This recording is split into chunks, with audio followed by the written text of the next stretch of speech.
ഭീകരപ്രവർത്തനങ്ങളിൽ ഏർപ്പെട്ടു എന്ന് കണ്ടെത്തിയതോടെ SDPIക്കെതിരെ കടുത്ത നടപടിക്കൊരുങ്ങി കേന്ദ്ര സർക്കാർ. കൂടുതൽ ഭീകരരുടെ അറസ്റ്റ് ഉടൻ ഉണ്ടാകും.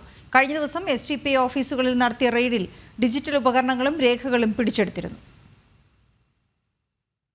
കേരളം, ചെന്നൈ, ബാംഗ്ലൂർ, ലക്നൌ, ഡൽഹി, ജയ്പൂർ തുടങ്ങിയ സ്ഥലങ്ങളിൽ SDPI കേന്ദ്രങ്ങളിൽ എൻഫോഴ്സ്മെന്റ് ഡയറക്ടറേറ്റ് നടത്തിയ പരിശോധനയിൽ ഡിജിറ്റൽ ഉപകരണങ്ങളും പണമിടപാട് രേഖകളും പിടിച്ചെടുത്തിരുന്നു.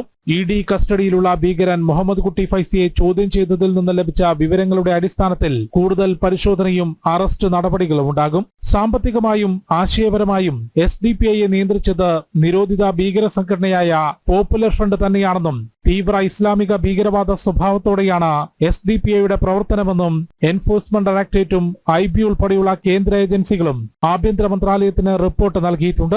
റിപ്പോർട്ടിന്റെ അടിസ്ഥാനത്തിൽ SDPIക്കെതിരെ കർശന തുടർ നടപടികൾ ഉണ്ടാകും.